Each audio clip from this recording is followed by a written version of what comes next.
You're watching NRATV with Bill Whittle.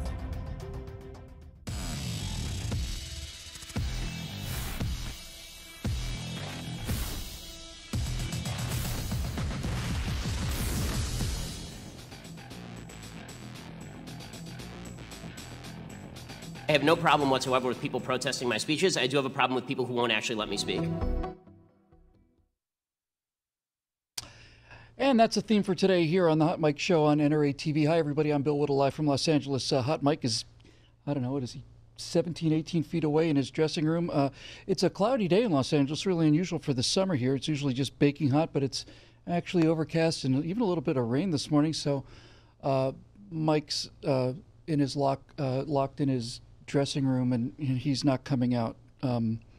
He said the humidity is really bad for his hair, and when we asked him, you know, well, when will you be back, he said he didn't know he wanted to die.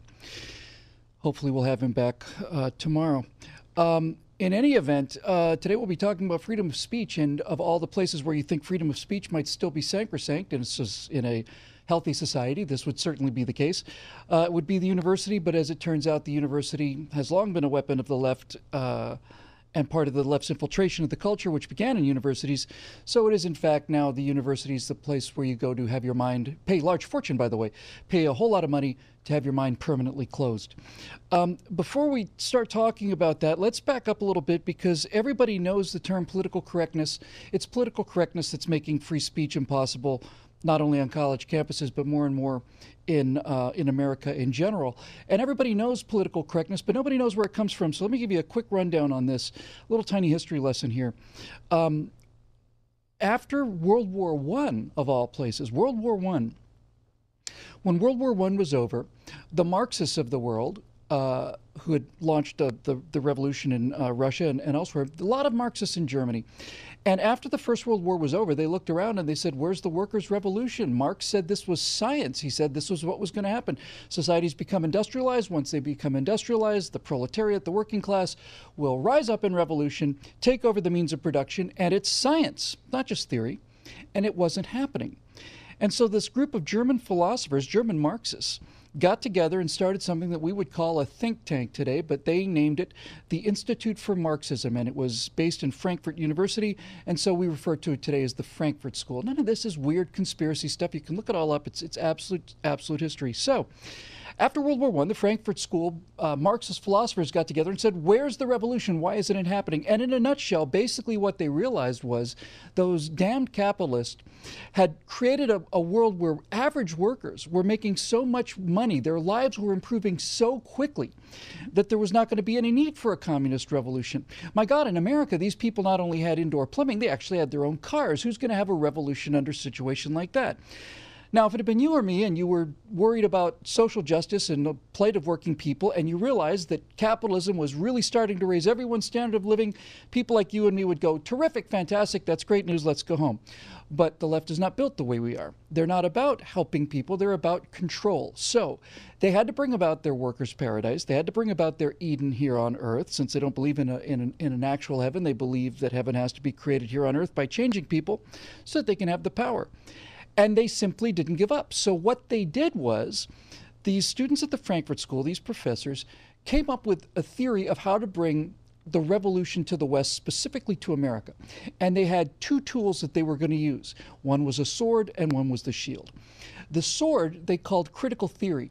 Critical theory was the idea that we're going to take the country, e pluribus unum, out of many one, the giant melting pot where everybody from around the world comes together, becomes a new person as an American. That will not work for the left. So what the left realized, what the Frankfurt School realized was, critical theory meant we would take the United States and divide it up into tribes and subsets. We'd have gay America, we'd have Latino America, women, we'd have all of these little groups. And critical theory says that every single one of these groups criticizes the middle, criticizes establishment American principles. They never criticize each other, ever. But they all attack the middle. That's critical theory. That's their sword. Divide the country up into warring tribes. That's the sword. The shield is political correctness. And political correctness is the idea that if you say something that people disapprove of culturally, we don't have to argue with you. And the reason we don't have to argue with you is because they know that we would win the argument. So they simply say that things are out of bounds. We're not going to listen to you complain about spending because you don't like black people, you're a racist. We don't listen to racists, and you shut up. That kind of thing. So political correctness has run absolutely out of bounds. The Constitution is designed to protect us from censorship from the government, but what happens when we create a culture where people are forced to be silent because of cultural reasons, because of private institutions, Facebook filtering conservative principles, Facebook suppressing conservative stories, YouTube defunding ad revenues on conservatives? How do we fight this? Well, it's a serious problem. It's nowhere more serious on the campus. It's so serious, in fact, that two people I have a high regard for both testified to Congress about the current state of political correctness, especially on campuses, which is no longer suppressive, it's now dangerous. So let's start off with our friend Ben Shapiro. Here's what he had to say about political suppression on campuses to the United States Congress. It's an honor to testify before you here today. The reason that I'm with you is that I speak on dozens of college campuses every year, so I have some firsthand experience with the anti-First Amendment activities that have been taking place on the college campuses. I've encountered anti-free speech measures, administrative cowardice, even physical violence at campuses ranging from California State University at Los Angeles to University of Wisconsin at Madison, which is driving the legislation that Ms. Demings was talking about, to Penn State University to UC Berkeley, and I am not alone. In order to understand what's been going on at some of our college campuses, it's necessary to explore the ideology that provides the impetus for a lot of the protesters who violently obstruct events, pull fire alarms, assault professors and even other students, and the impetus for administrators who all too often humor these protesters. Free speech is under assault because of a three-step argument made by the advocates and justifiers of violence. The first step is they say that the validity or invalidity of an argument can be judged solely by the ethnic, sexual, racial, or cultural identity of the person making the argument. The second step is that they claim those who say otherwise are engaging in what they call verbal violence. And the final step is they conclude that physical violence is sometimes justified in order to stop such verbal violence. Not only do some administrators look the other way, at Middlebury College, Cal State LA, Berkeley, Evergreen, actual crimes were committed and almost nobody has been arrested. But they actively forbid events from moving forward, creating a heckler's veto. The notion that if you are physically violent enough, you can get administrators to kowtow to you, to bow before you, by canceling an event you disagree with altogether. All of this destroys free speech. But just as importantly, it turns students into snowflakes, craven and pathetic, looking for an excuse to be offended so they can earn points in the intersectionality Olympics and then use those points as a club with which to beat opponents.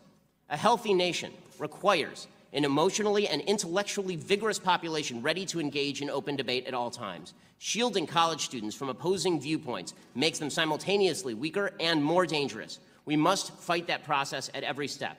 And that begins by acknowledging that whatever we think about America and where we stand, we must agree on this fundamental principle. All of our views should be judged on their merits, not on the color or sex or sexual orientation of the speaker, and those views should never be banned on the grounds that they offend someone. Thanks so much. Ben Shapiro found himself at a speaking event locked in a closet with his security, with mobs of people banging down the door calling for his death, actually. It's not a joke. Let's hear what Adam Carolla had to say. Thank you. It's an honor to be asked to speak in front of you all. First, just a quick piece of business. Do we get to keep these pads? This is going to be huge.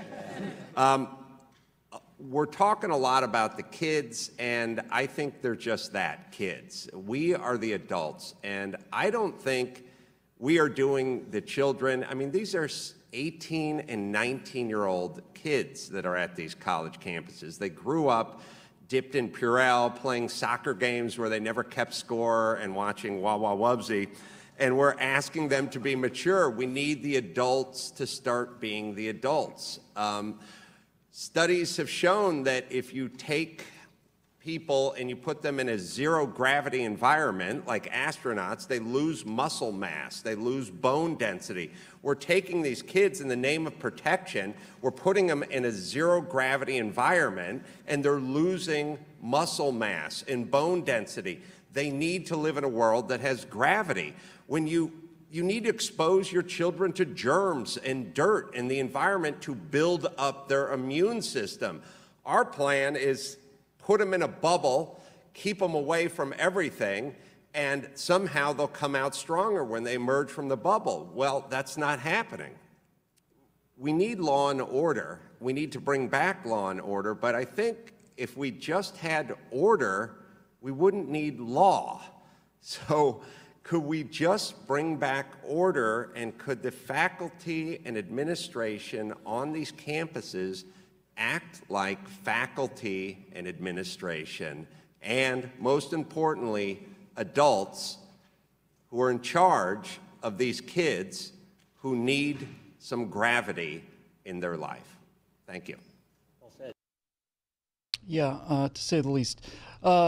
Just in conclusion, there was an article on Salon magazine, which is about as far left as it goes, and they made a list of 10 comedians who were basically not going to perform anymore because of political correctness.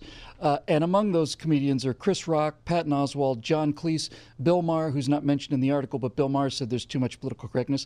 Also, Dennis Miller, Larry the Cable Guy, and Tim Allen. Tim Allen is also not included in that article. But there's an important distinction here between Chris Rock, Patton Oswalt, John Cleese, and Bill Maher, as opposed to Dennis Miller, Larry the Cable Guy, and Tim Allen. And the difference is that the politics of guys like Chris Rock, Patton Oswalt, John Cleese, and Bill Maher are the ones that created this political correctness. This is their children. This is the monster that they've made.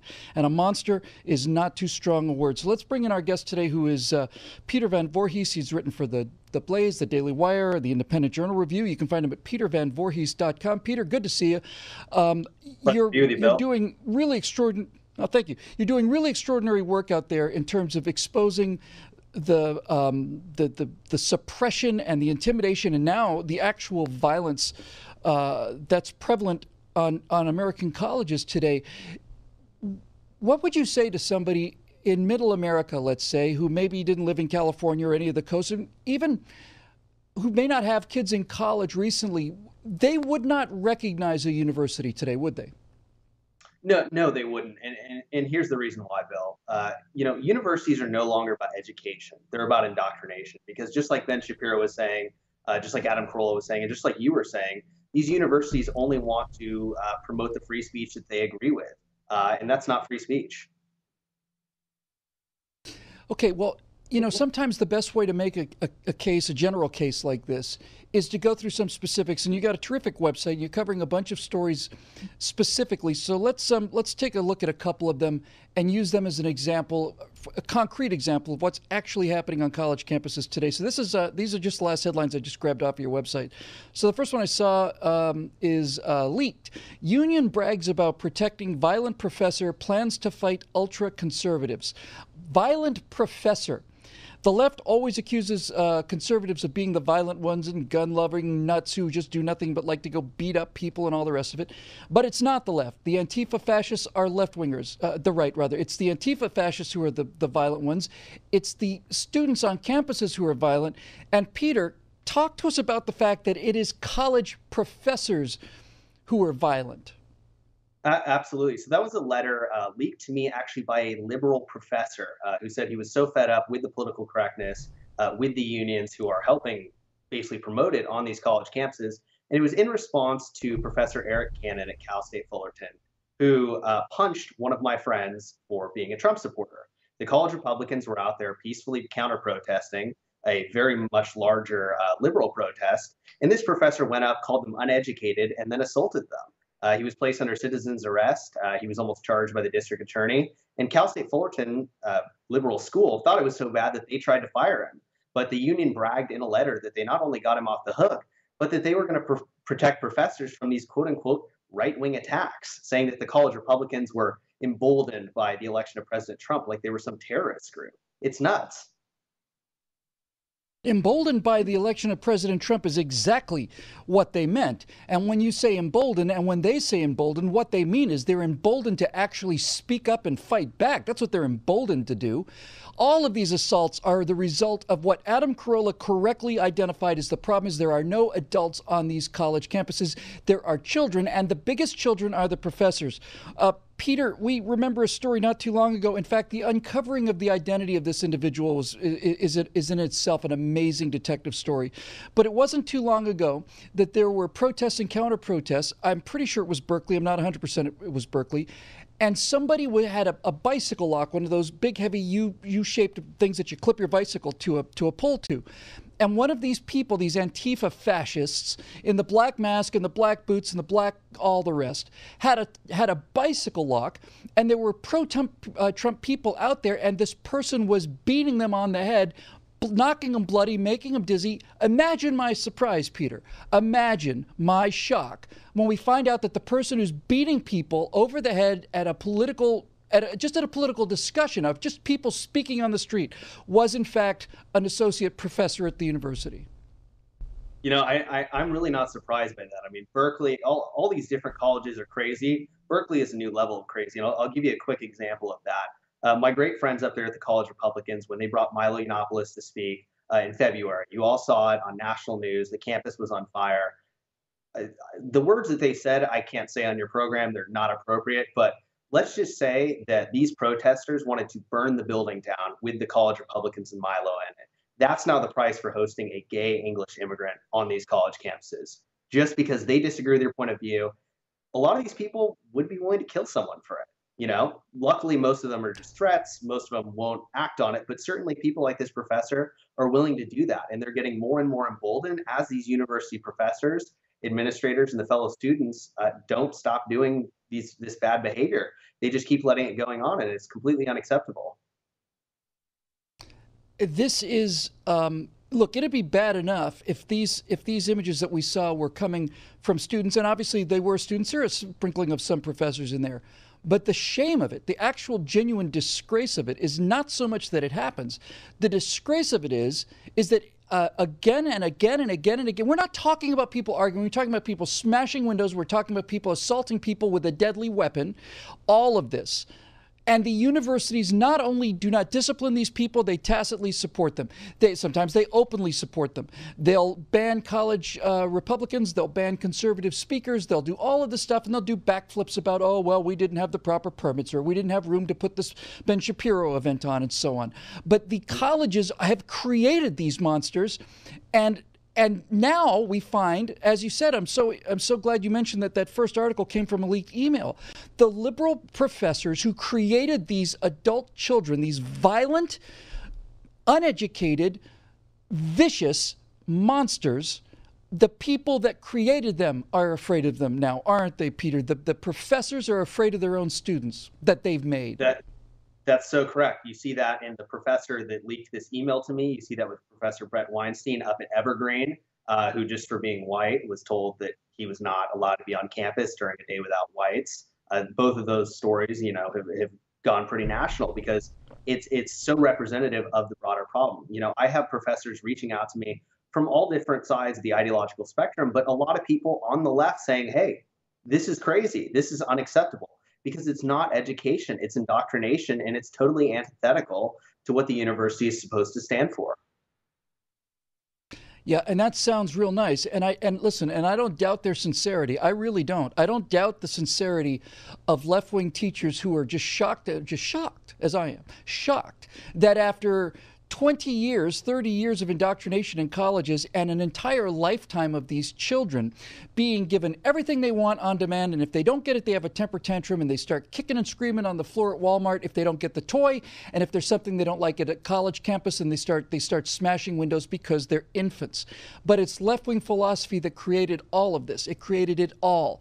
And for liberal professors who've been so unbelievably vile about suppressing alternate speech, for liberal professors to suddenly be, I'm concerned about my safety, and I'm really disturbed about the lack of free speech, and this is crazy. Well, it's crazy, all right, and you made it crazy. We'll be back in just a few moments with our guest, Peter Van Voorhis. We're going to talk some more about some specifics, and specifically about the psychology of the people that we see smashing windows because somebody might have a different opinion than they do. This is the Hot Mic Show right here on NRATV.